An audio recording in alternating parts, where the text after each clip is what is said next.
Hello everyone. BPSC 101 में हम लोगों ने पढ़ना स्टार्ट किया था unit 1 what is political theory, two approaches, normative and empirical. इस यूनिट के अंदर मैं 2 पार्ट अपलोड कर चुकी हूँ, जिसके अंदर मैं आपको towards a definition of political theory तक कवर करा चुकी हूँ। आज पार्ट 3 वीडियो में मैं कवर कराऊंगी इम्पॉर्टेंस ऑफ की थियोरेटिकल कॉन्सेप्ट, जिसके अंदर 2 सब टॉपिक हैं, इज़ पॉलिटिकल थ्योरी डेड और दूसरा है रिवाइवल ऑफ पॉलिटिकल थ्योरी। तो बिना टाइम वेस्ट किए आज का टॉपिक को स्टार्ट करते हैं। तो ये रहा हमारा टॉपिक। इस टॉपिक के अंदर बताया जा रहा है कि किसी भी रीडर को अगर हम political theory first time introduce करेंगे तो उन्हें लगेगा कि सिर्फ इंस्टीट्यूशन की स्टडी करनी है rather than abstract concept. Okay, यानी कि यहाँ पे कहा जा रहा है कि जब भी कभी किसी को भी पॉलिटिकल थ्योरी आप सबसे फर्स्ट टाइम पढ़ने दोगे तो उन्हें लगेगा कि सिर्फ और सिर्फ इंस्टीट्यूशन की स्टडी करना ही सफिशिएंट है। अब इंस्टीट्यूशन का मतलब होता है कि गवर्नमेंट के अंदर जितने भी ऑर्गेनाइजेशन हैं, जैसे कि लेजिस्लेचर हो गया, एग्जीक्यूटिव हो गया, जुडिशरी हो गए, इसके अंदर जितने भी चीज़ें आते हैं वो सारे इंस्टीट्यूशन है, पॉलिटिकल इंस्टीट्यूशन। तो इनको सिर्फ पढ़ लेना यही पॉलिटिकल थ्योरी है, लेकिन ऐसा नहीं है।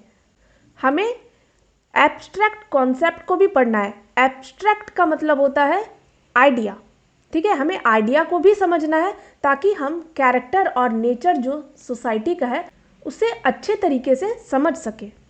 इसीलिए एब्स्ट्रैक्ट कॉन्सेप्ट जो है उसे भी समझना बहुत इंपॉर्टेंट है, यानी कि आइडिया जिसका कोई फिजिकल रियलिटी नहीं है, अगर हम उस आइडिया को समझेंगे तो हमें किसी भी सोसाइटी का नेचर अच्छे से समझ में आएगा। इसके अलावा बताया जा रहा है कि किसी भी इंस्टीट्यूशन की स्टडी तभी पॉसिबल होगी जब हम उसके इंस्टीट्यूशनल अरेंजमेंट को समझेंगे। और इंस्टीट्यूशनल अरेंजमेंट जो होते हैं वो सोसाइटी टू सोसाइटी वैरी करते हैं, क्योंकि अलग अलग सोसाइटी अलग अलग आइडियाज़ पे बेस्ड होते हैं। यानी कि यहाँ पे यही कहा जा रहा है कि इंस्टीट्यूशन की स्टडी तभी पॉसिबल होगी जब हम इंस्टीट्यूशनल अरेंजमेंट को रियलाइज़ करेंगे, उसे समझेंगे। और अलग अलग इंस्टीट्यूशन जो होते हैं वो सोसाइटी टू सोसाइटी वैरी करते हैं। अब यहाँ पे एग्जाम्पल से समझो, कोई सोसाइटी डेमोक्रेसी को फॉलो करते हैं, कोई सोसाइटी डिक्टेटरशिप को फॉलो करते हैं, कोई सोसाइटी ऑटोक्रेटिक है। यानी जितने भी अलग अलग पॉलिटिकल सेटअप है, अगर वो सोसाइटी टू सोसाइटी वेरी करेगा तो उसके अकॉर्डिंग ही इंस्टीट्यूशन बनेंगे, है ना। जैसे पार्लियामेंट्री फॉर्म ऑफ गवर्नमेंट अलग है, प्रेसिडेंशियल फॉर्म ऑफ गवर्नमेंट अलग है, उसी तरीके से डेमोक्रेसी का सेटअप जो होता है वो अलग होता है और मोनार्की का सेटअप जो होता है वो अलग होता है। तो ये सारे डिफरेंट आइडियाज़ हैं और ये different ideas society to society vary करते हैं, और इसी तरीके से अलग अलग इंस्टीट्यूशन जो है वो भी वेरी करते हैं। इसीलिए यहाँ पे कहा गया कि इंस्टीट्यूशन की अगर स्टडी को समझना है तो आपको उसके अरेंजमेंट को समझना पड़ेगा, है ना। अब यहाँ से क्वेश्चन आता है कि क्या ज़्यादा इम्पॉर्टेंट है, रियलिटी या फिर आइडिया, फैक्ट या फिर कॉन्सेप्ट, ठीक है। और यहाँ से क्वेश्चन बनता है कि आइडिया जो है क्या वो रियलिटी को रिफ्लेक्ट करता है या फिर रियलिटी जो है वो आइडिया पे बेस्ड होता है। तो ये है पॉलिटिकल थ्योरी का क्वेश्चन कि क्या ज़्यादा इंपॉर्टेंट है आपके लिए, रियलिटी या फिर आइडिया। तो यहाँ पे आप डिफरेंट अप्रोच जब पढ़ोगे तो आपको पता चलेगा कि अलग अलग अप्रोच में अलग अलग चीज़ों को इम्पोर्टेंस दी जाती है, ठीक है।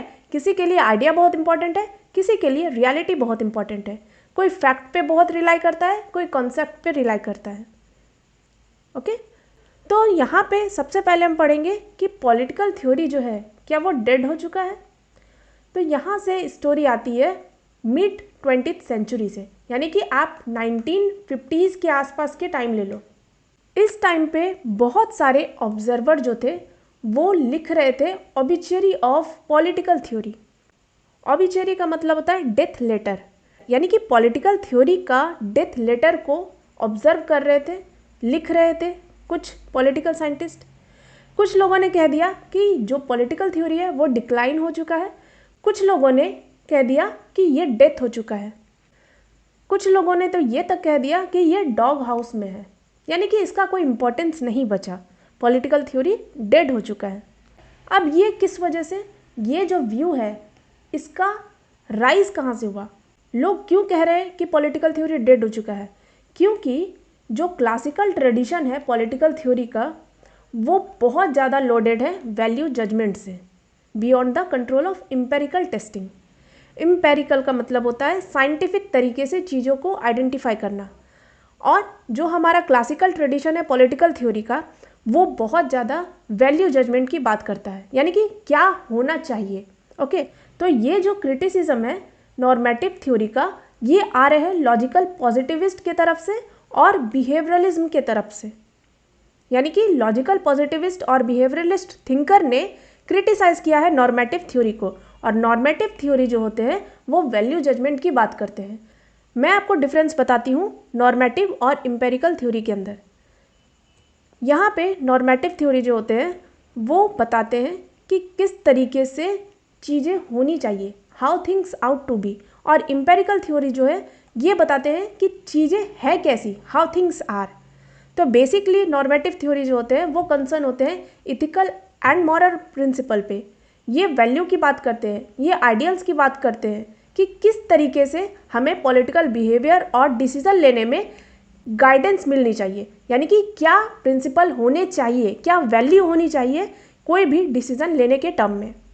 लेकिन इम्पेरिकल थ्योरी जो होते हैं वो डिस्क्राइब करते हैं या फिर एक्सप्लेन करते हैं political phenomena based on observable facts and data, यानी कि यहाँ पे फैक्ट और डेटा के अकॉर्डिंग चीज़ों को एक्सप्लेन किया जाता है, पॉलिटिकल फिनोमिना को एक्सप्लेन किया जाता है, यानी कि ये यूज़ करते हैं scientific method to study political phenomena. लेकिन नॉर्मेटिव थ्योरी प्रिस्क्राइब करते हैं कि क्या सही है, व्हाट इज़ राइट, जस्ट और डिज़ायरेबल इन पॉलिटिक्स। तो यहाँ पे आप समझ रहे हो कि कैसे वैल्यू जजमेंट की बात कर रहे हैं नॉर्मेटिव थ्योरी और डेटा की बात कर रहे हैं इम्पेरिकल थ्योरी। तो बेसिकली इम्पेरिकल थ्योरी जो होते हैं वो साइंस पे बेस्ड होते हैं, ओके, और नॉर्मेटिव थ्योरी जो होते हैं यानी हमारे क्लासिकल ट्रेडिशन जो है ये वैल्यू की बात करते हैं कि कैसे हमें वैल्यू जजमेंट करनी चाहिए। तो basic difference normative and empirical के अंदर यही है कि चीज़ें कैसी होनी चाहिए, और इम्पेरिकल कहते हैं कि हाउ थिंग्स आर। नॉर्मेटिव जो होते हैं वो रिलाई करते हैं नॉर्मेटिव रीजनिंग पे और इथिकल प्रिंसिपल पे, और इम्पेरिकल बात करते हैं एविडेंस बेस्ड अप्रोच पे। नॉर्मेटिव क्वेश्चन करते हैं वैल्यू एंड एथिक्स को, और यहाँ पे इम्पेरिकल जो है ये क्वेश्चन करते हैं फैक्ट एंड कैजुअलिटी को। ओके, नॉर्मेटिव प्रैक्टिकल ओरिएंटेशन पे बात करते हैं कि चीज़ें कैसी होनी चाहिए, और इम्पेरिकल जो होते हैं ये कंट्रीब्यूट करते हैं पॉलिटिकल फेनोमिना को समझने में। लेकिन यहाँ पे कोई भी नॉर्मेटिव जजमेंट नहीं होता, यानी कि ये चीज़ों को प्रिस्क्राइब नहीं करते कि क्या कोर्स ऑफ एक्शन होने चाहिए, बस वो डेटा के अकॉर्डिंग बात करते हैं साइंटिफिक वे में। ओके, कोई कोर्स ऑफ एक्शन को प्रिस्क्राइब नहीं करते हैं, लेकिन प्रैक्टिकल ओरिएंटेशन की बात करते हैं, एक कोर्स ऑफ एक्शन प्रोवाइड करते हैं नॉर्मेटिव थ्योरी। आई होप आपको समझ में आ गया होगा। इसके अलावा यहाँ पे एक टर्म आया था ना, बिहेवियरलिज्म।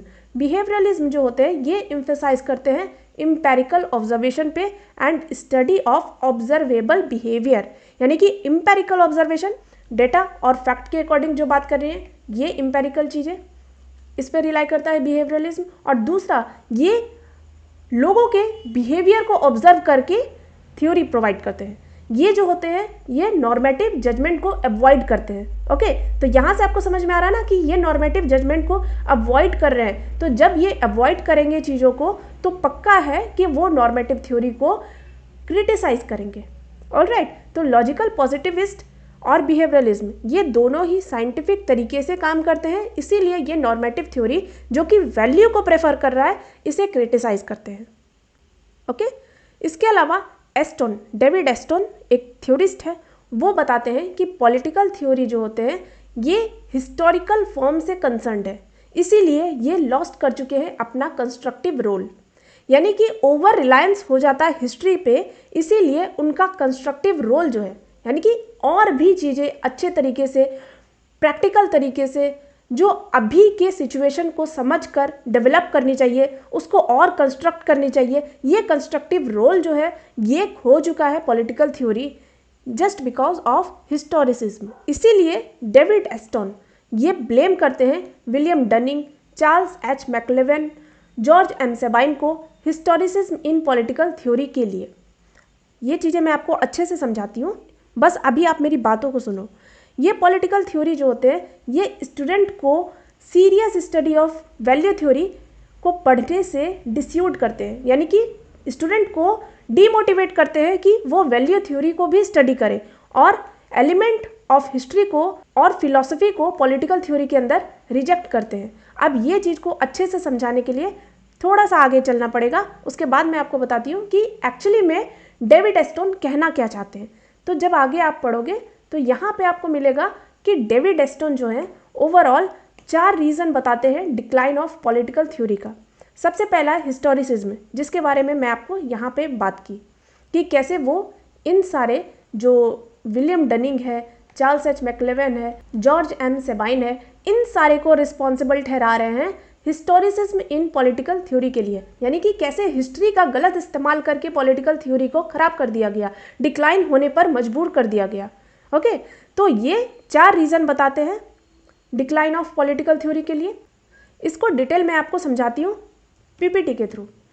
तो यहाँ एस्टन के अकॉर्डिंग 4 रीज़न है डिक्लाइन ऑफ पॉलिटिकल थ्योरी के। सबसे पहला है हिस्टोरिसिज्म।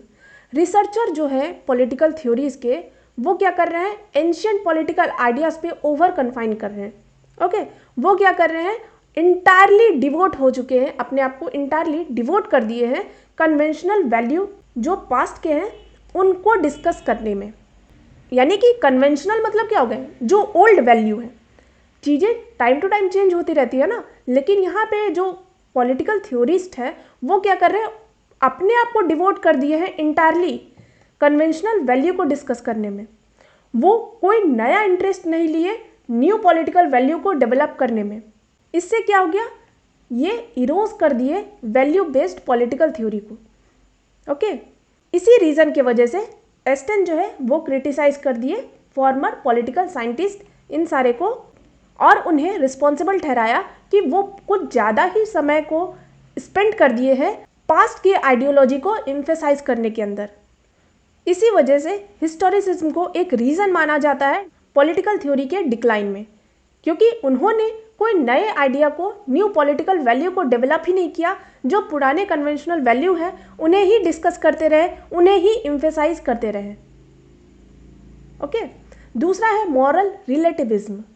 मॉरल रिलेटिविज्म का मतलब होता है no universal set of principle, और दूसरा ये भी साइंटिफिक बेसिस पे बात करते हैं। तो ये जो है ये वैल्यू को एक्सक्लूड कर रहे हैं पॉलिटिकल थ्योरी से। ऑब्वियसली है कि जो भी साइंटिफिक चीज़ों पे बात करेंगे वो वैल्यू को एक्सक्लूड करेंगे, वो वैल्यू को हटाएंगे। तो ये वैल्यू न्यूट्रलिटी की बात करते हैं। और डेविड एस्टन जो है ये कंप्लीटली अवॉइड नहीं करना चाहते वैल्यू को। ओके, वो फेवर में नहीं है कि आप वैल्यू के डिस्कशन को कंप्लीटली अवॉइड कर दो। ये भी एक रीज़न है पॉलिटिकल थ्योरी के डिक्लाइन में। तीसरा है हाइपर फैक्चुअलिज्म, यानी कि पॉलिटिकल साइंस जो है वो बहुत ज़्यादा फैक्ट और इन्फॉर्मेशन की तरफ भाग रहे हैं। तो हाइपर फैक्चुअलिज्म भी एक तरह से एम्पेरिकल थ्योरी के अंदर आ रहा है। तो फैक्ट और इन्फॉर्मेशन पे ओवर रिलायंस है हाइपर फैक्चुअलिज्म। इसमें कोई डाउट नहीं है कि रीसेंट टाइम में पॉलिटिकल साइंटिस्ट को बहुत रिमार्केबल सक्सेस मिला है अलग अलग मेथड को इन्वेंट करने में, अलग अलग आइडियाज़ को डेवलप करने में और समझने में, पब्लिक ओपिनियन को, इलेक्टोरल कंडक्ट को, पार्लियामेंट्री लीडरशिप को। लेकिन यहाँ पे प्रॉब्लम ये है कि ये कोई भी थ्योरेटिकल डायमेंशन जो एक रिसर्च स्टडी के अंदर आता है उसको प्रोवाइड नहीं करते हैं। तो जब तक थ्योरेटिकल डायमेंशन को आप प्रोवाइड नहीं करोगे, पॉलिटिकल थ्योरी कैसे काम करेगा? तो इसीलिए फैक्ट और इन्फॉर्मेशन से आप चीज़ों को समझ सकते हो, लेकिन जब तक थ्योरेटिकल डायमेंशन आप प्रोवाइड नहीं करोगे तो ऑब्वियसली पॉलिटिकल थ्योरी को डिक्लाइन होना पड़ेगा। ओके, लास्ट है पॉजिटिविज्म, यानी कि over reliance on scientific method. अब साइंस को यानी कि पॉलिटिकल साइंस को आप साइंस के लेवल पे ले जाओगे तो आपको रिलाई करना होगा साइंटिफिक मेथड पे। साइंटिफिक मेथड का मतलब हो गया डाटा कलेक्ट करना, वैल्यू को हटा देना, ये सारे चीज़। यानी कि मॉडर्न पॉलिटिकल साइंटिस्ट जो है वो साइंटिफिक मेथड को यूज़ करते हैं इंफॉर्मेशन को गैदर करने में, लेकिन वो एक्सप्लेन नहीं कर पाते हैं फैक्टर्स बिहाइंड द फेनोमेना। यानी कि किसी भी फेनोमेना को अगर वो स्टडी कर रहे हैं उसके पीछे के फैक्टर को एक्सप्लेन नहीं कर पाएंगे पॉजिटिविज्म के थ्रू, साइंटिफिक मेथड के थ्रू। ओके, तो एस्टन के अकॉर्डिंग कोई गारंटी नहीं है कि थ्योरी डेवलप होंगे थ्रू रिसर्च अगर साइंटिफिक मेथड को अप्लाई किया जाए सब्जेक्ट पे। तो साइंटिफिक मेथड से ऑब्वियसली चीज़ें आसान होती है, लेकिन कोई गारंटी नहीं है कि यहाँ से आप थ्योरी को भी डेवलप कर दो। याद है डेवलपमेंट ऑफ थ्योरी के अंदर मैं आपको बताई थी कि आपको सोसाइटी के अंदर के हो रहे प्रॉब्लम्स को समझना होगा। तो आपको जब तक आइडिया समझ में नहीं आएंगे, चीज़ें को अच्छे से ऑब्जर्व करने के लिए उसके वैल्यू को समझना बहुत इंपॉर्टेंट है, और तभी जाके कोई पॉलिटिकल थ्योरी डेवलप होंगे।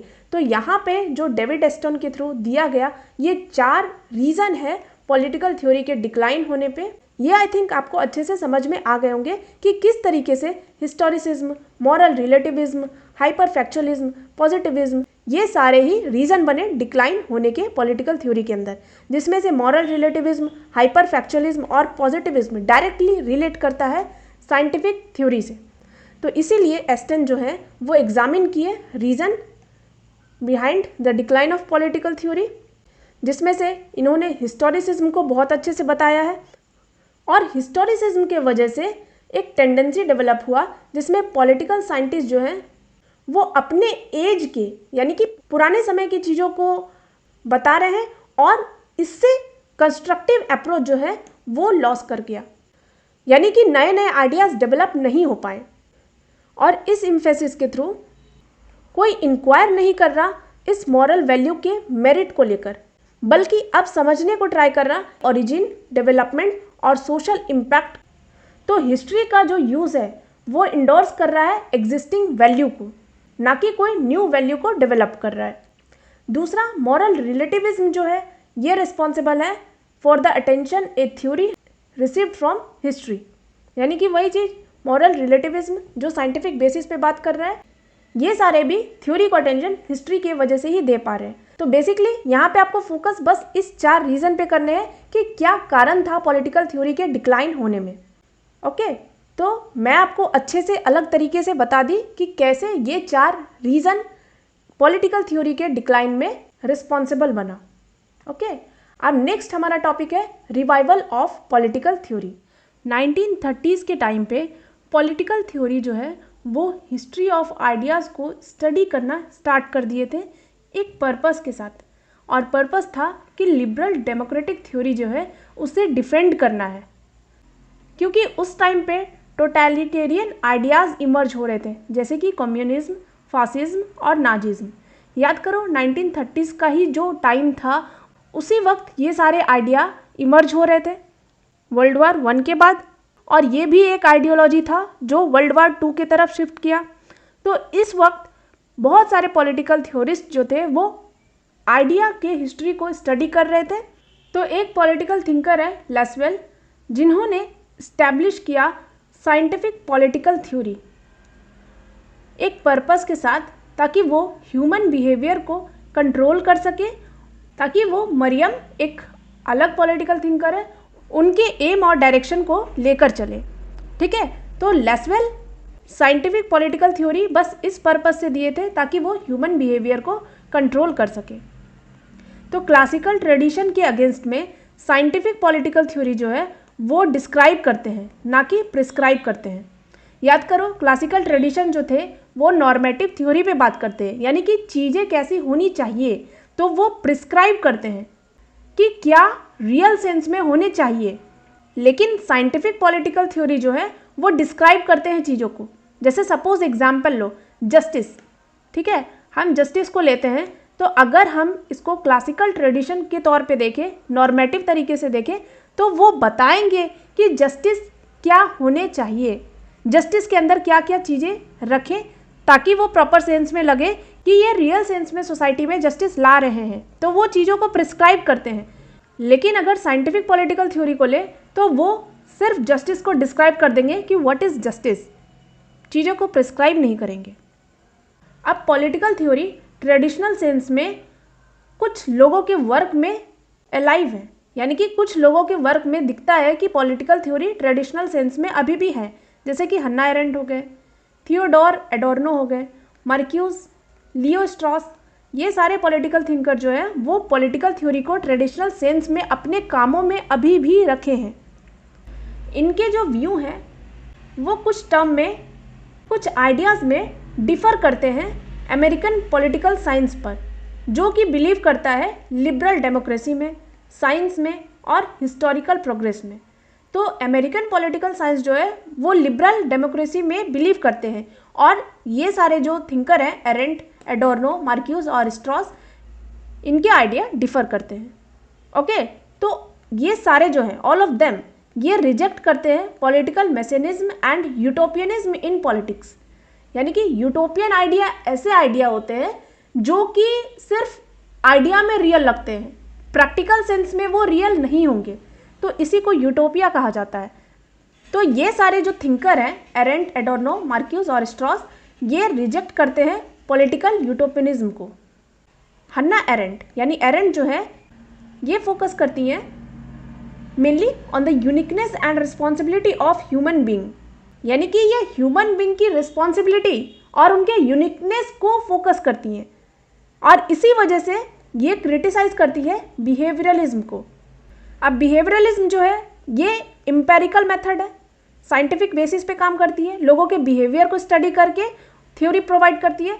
लेकिन यहाँ पे एरेंट जो है वो हर एक ह्यूमन बीइंग के यूनिकनेस पर बात करते हैं कि कैसे कोई एक ह्यूमन बीइंग दूसरे ह्यूमन बीइंग से अलग हो सकते हैं, तो ये उनको यूनिक बनाता है ना। इनके अलावा ये बताती हैं कि बिहेवियरल सर्च जो है यूनिफॉर्मिटीज़ को लेके, यूनिफॉर्मिटीज़ इन ह्यूमन नेचर, यानी कि ह्यूमन नेचर कैसे यूनिफॉर्म हो सकता है, यूनिफॉर्म मतलब एक जैसा, तो ये यूनिफॉर्मिटीज़ कंट्रीब्यूट करते हैं स्टीरियोटाइपिंग द ह्यूमन बीइंग। यानी कि अगर बिहेवियरल तरीके से आप ह्यूमन नेचर को स्टडी करोगे तो आप यूनिफॉर्म चीज़ों को सर्च करोगे कि ह्यूमन नेचर में क्या क्या यूनिफॉर्म चीज़ें हैं, क्या क्या सिमिलर चीज़ें हैं। और अगर आप यूनिकनेस को भूल जाओगे, आप किसी भी बंदे के यूनिक कैरेक्टर को भूलकर सिर्फ यूनिफॉर्म चीज़ों पर ध्यान दोगे, तो ऑब्वियसली है कि ह्यूमन बीइंग का स्टीरियोटाइप होगा। आप कुछ लोगों को स्टडी करके सारे लोगों को एक ही कैटेगरी में डाल दोगे, है ना। जैसे कहा जाता है ना सोसाइटी में कि लड़कियां कुछ काम नहीं कर सकती, कुछ चीज़ों के लिए नहीं बनी है, तो यहाँ पर हम यूनिकनेस को खो दिए, क्योंकि ये पॉसिबल है ही नहीं, ये बस स्टीरियोटाइप क्रिएट कर रहे हैं। बहुत सारे ऐसे फील्ड हैं जहाँ पे लड़कियों को अलाउ नहीं किया जाता था, लेकिन वो अपने कैपेबिलिटी को प्रूव करके उस जगह पे अपना स्पेस बना रही है। तो ये सारे जो है उनके यूनिकनेस की वजह से है, और उनका उस स्पेस में ना होना स्टीरियोटाइप के वजह से ही था। बस एरेंट इसी वजह से बिहेवियरलिज्म को क्रिटिसाइज करती हैं और बता रही है कि हमें ह्यूमन नेचर के यूनिफॉर्मिटी पे नहीं, उनके यूनिकनेस पे भी ध्यान देने चाहिए, वरना स्टीरियोटाइप क्रिएट होता है। ओके, नेक्स्ट लियो स्ट्रॉस ये बताते हैं कि क्लासिकल पॉलिटिकल थ्योरी का क्या इम्पोर्टेंस है। इनका मानना है कि क्लासिकल पॉलिटिकल थ्योरी जो है वो बहुत इम्पॉर्टेंट है आज के मॉडर्न टाइम के क्राइसिस को सॉल्व करने में।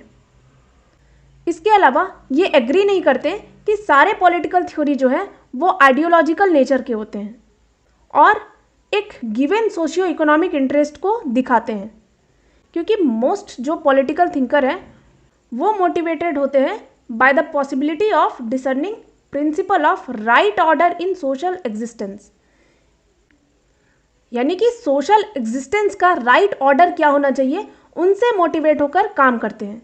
तो ज़रूरी नहीं कि सारे जो भी पॉलिटिकल थ्योरी है वो आइडियोलॉजिकल नेचर के ही होते हैं। पॉलिटिकल फिलोसफर जो हैं उन्हें प्राइमरली इंटरेस्ट होना चाहिए ट्रूथ में, सच्चाई क्या है, और पास्ट फिलॉसफी जो है वो स्टडी किए जाते हैं उनके कंसिस्टेंसी के वजह से और उनके कोहेरेंस के वजह से। तो इसी नज़रिए से पास्ट फिलॉसफी को पढ़ी जाती थी कि किसी भी चीज़ को अगर बताया जाए तो वो कितने टाइम तक टिकेगा, कितना कंसिस्टेंट रहेगा। ओके, और कोहेरेंस का मतलब होता है कितना स्पष्ट आप बता रहे हो, कितने क्लैरिफाई कर रहे हो चीज़ों को। तो जो भी ऑथर क्लासिक के टाइम पे थे पॉलिटिकल थ्योरी के अंदर, वो सुपीरियर थे क्योंकि उन्हें जीनियस कहा जाता है, और जीनियस बस मेज़र हुए अपने राइटिंग की वजह से। ओके, उनके राइटिंग में दिखता है कि दे आर जीनियस, वो सुपीरियर थे जो कि ट्रूथ में इंटरेस्टेड थे, और उनकी थ्योरी जो थी वो कंसिस्टेंट थी और कोहेरेंट भी थी। इसके अलावा स्ट्रॉस जो है वो स्क्रूटनाइज करते हैं method and purpose of new political science, और इसके अलावा कंक्लूड करते हैं कि ये जो है ये डिफेक्टिव है अगर इसे कंपेयर किया जाए क्लासिकल पॉलिटिकल थ्योरी से। पर्टिकुलरली अगर आप एरिस्टो को लें, एरिस्टोटल को आप पढ़ोगे, इनके वर्क को पढ़ोगे तो आपको पता चलेगा कि ये जो न्यू पॉलिटिकल साइंस है ना, ये डिफेक्टिव है। यानी कि एरिस्टोटल जो है, इनके अकॉर्डिंग पॉलिटिकल फिलोसोफर और पॉलिटिकल साइंटिस्ट जो हैं उन्हें इम्पार्शियल होना चाहिए, has to be impartial. Impartial का मतलब होता है कि बिना किसी इन्फ्लुएंस के चीज़ों को बताना, न्यूट्रल तरीके से, ओके। क्योंकि ये कॉम्प्रिहेंसिव और क्लियर अंडरस्टैंडिंग रखते थे ह्यूमन इंड का। इम्पार्शियल रहोगे तो आप क्लियर तरीके से चीज़ों को बता सकोगे। पॉलिटिकल साइंस और पॉलिटिकल फिलॉसफी जो है ये आइडेंटिकल है। आइडेंटिकल यानी कि सेम है, क्योंकि साइंस जो है वो कंसिस्ट करते हैं थियोरेटिकल और प्रैक्टिकल एस्पेक्ट, जो कि आइडेंटिकल होते हैं फिलॉसफी से। यानी कि साइंस में भी थ्योरी होती है ना, और प्रैक्टिकल एस्पेक्ट भी होता है, प्रैक्टिकल चीज़ें भी होती है, जो कि आइडेंटिकल, जो कि सेम होते हैं फिलॉसफी से। फिलॉसफी की भी अपनी थ्योरी होती है और प्रैक्टिकल एग्जिस्टेंस भी होता है, ओके। इसी वजह से पॉलिटिकल साइंस और पॉलिटिकल फिलॉसफी को आइडेंटिकल बताया जा रहा है।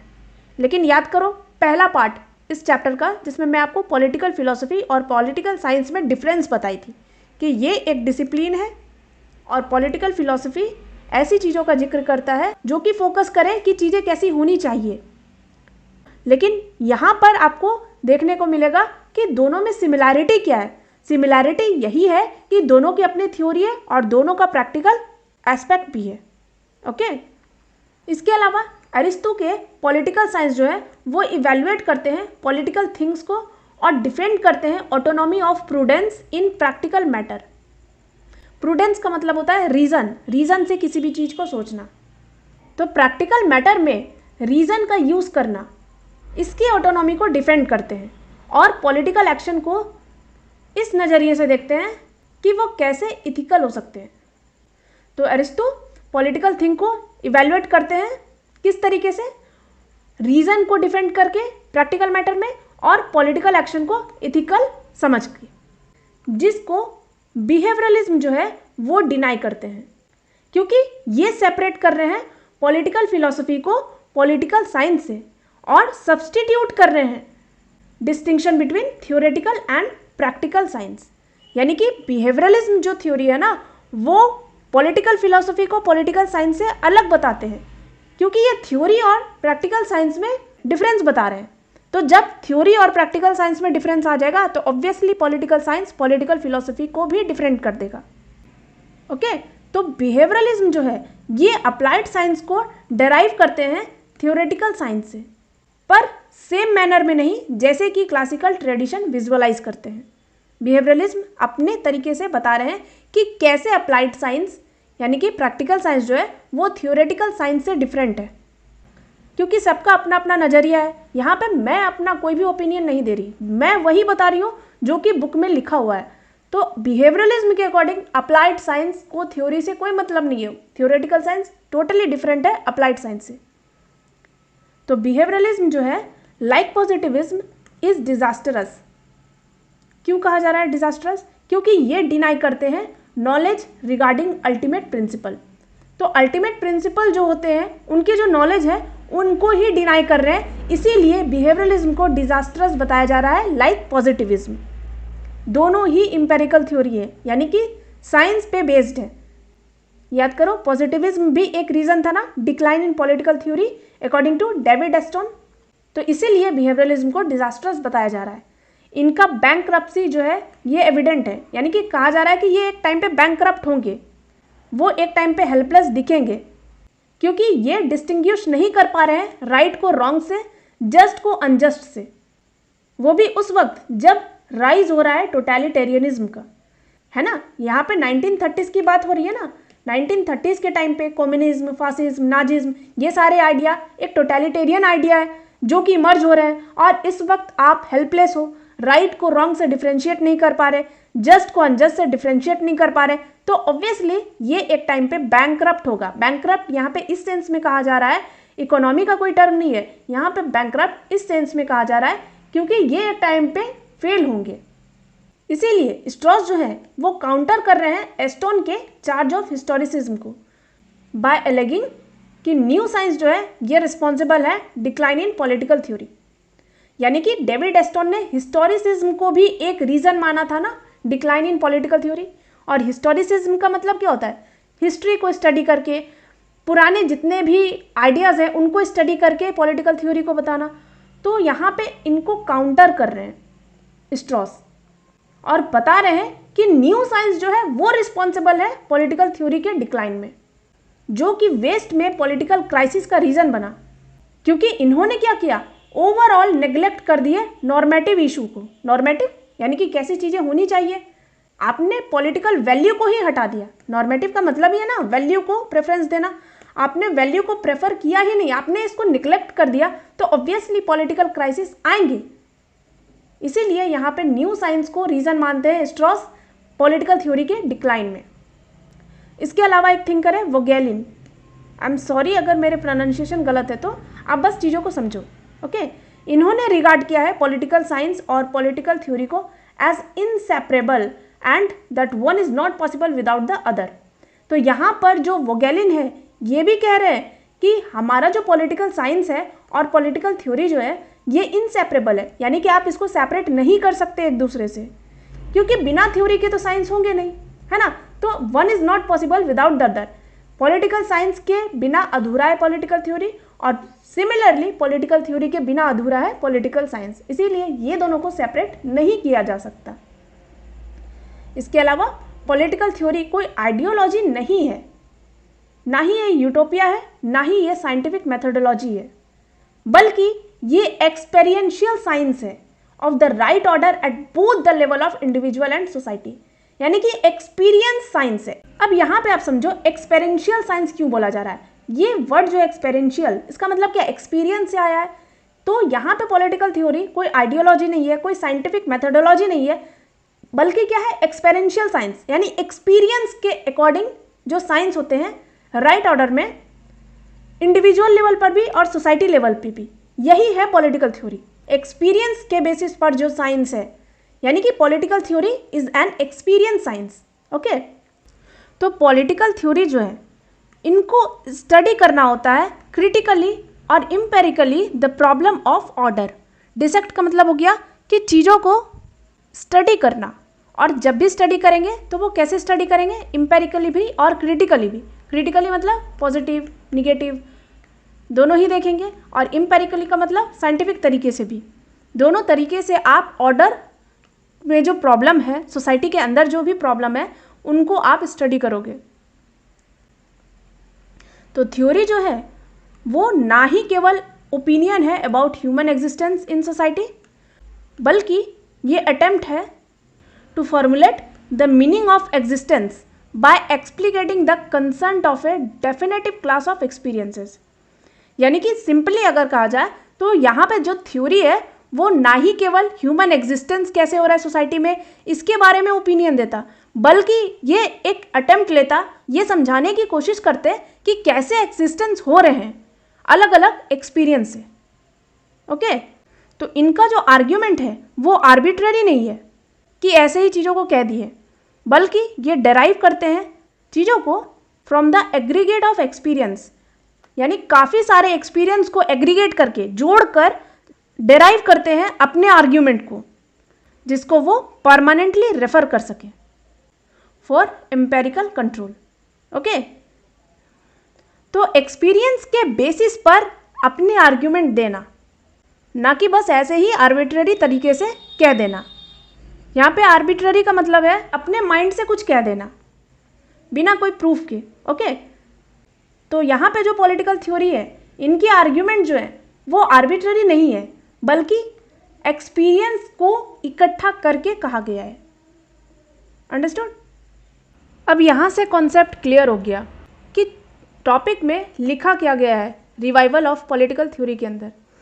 पर आप फिर भी कंफ्यूज होंगे कि एक्चुअली में रिवाइव किया कैसे। तो बेसिकली चीज़ें यही है कि डिक्लाइन का रीज़न क्या था, ये सारे 4 रीज़न जो डेविड एस्टन ने दिए, हिस्टोरिसिज्म, मॉरल रिलेटिविज्म, हाइपरफैक्चुअलिज्म और पॉजिटिविज्म।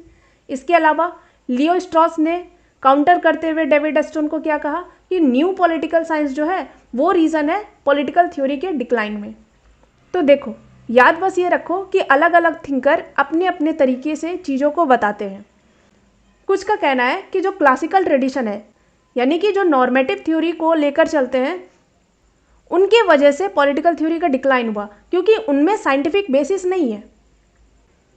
तो यही दूसरे तरीके से देखो, जो नॉर्मेटिव थ्योरी को प्रेज करते हैं वो बताते हैं कि जो न्यू पॉलिटिकल साइंस आया, जो कि साइंटिफिक बेसिस पर बात करते हैं, जो पूरे तरीके से वैल्यू को रिजेक्ट कर दिए, वो कारण बना है पॉलिटिकल थ्योरी के डिक्लाइन में। तो आप चीज़ों को दो तरीके से दिखा सकते हो कि एक रीज़न ये था कि नॉर्मेटिव थ्योरी में कोई भी साइंटिफिक बेसिस नहीं था, इस वजह से पॉलिटिकल थ्योरी का डिक्लाइन हुआ। दूसरा ये बता सकते हो कि जो न्यू पॉलिटिकल साइंस, जो इम्पेरिकल बेसिस पे सोच रहे हैं, जो साइंटिफिक चीज़ों को लेकर चल रहे हैं, उन्होंने वैल्यू को रिजेक्ट कर दिया। वैल्यू को रिजेक्ट करने की वजह से पॉलिटिकल थ्योरी का डिक्लाइन होना स्टार्ट हुआ, क्योंकि उन्होंने वैल्यू को ही छोड़ दिया ना, जो कि एक कोर है पॉलिटिकल साइंस का। ओके, तो याद करो बिहेवियरलिज्म क्या थे, साइंटिफिक बेसिस पे बात कर रहे थे। तो धीरे धीरे करके क्या हो गया, चीज़ें रिवाइव होनी स्टार्ट हुई, यानी कि आप साइंटिफिक चीज़ों को भी लो और वैल्यू को भी लो, दोनों को जोड़ के एक थ्योरी आता है पोस्ट बिहेवियरलिज्म। ठीक है, यहाँ पे आप साइंटिफिक चीज़ों को भी ले रहे हो, नॉर्मेटिव चीज़ों को भी ले रहे हो, यानी कि आप साइंस का भी इस्तेमाल कर रहे हो और वैल्यू को भी ऐड कर रहे हो। तो इस तरीके से चीज़ें धीरे धीरे रिवाइव होना स्टार्ट हुआ।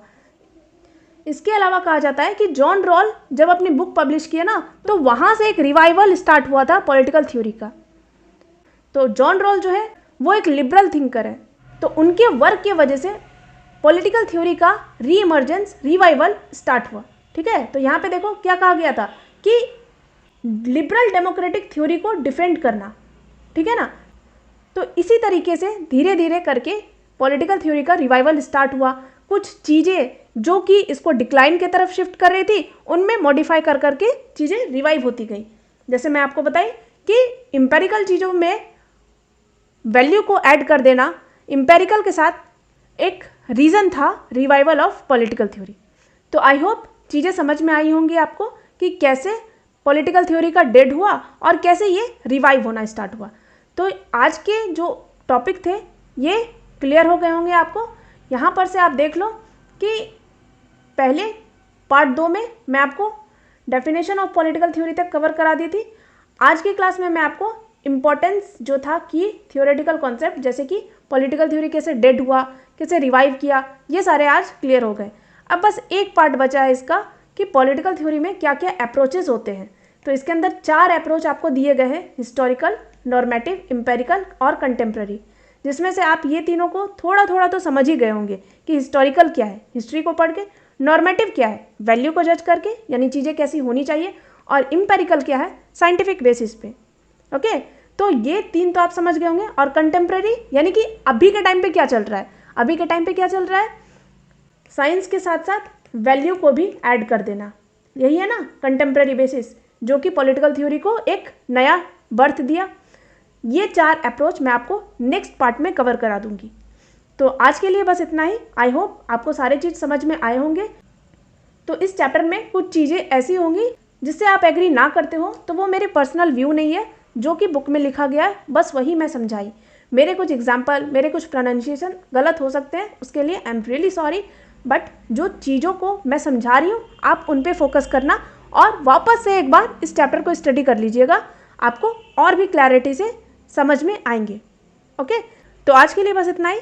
Thank you so much, have a nice day.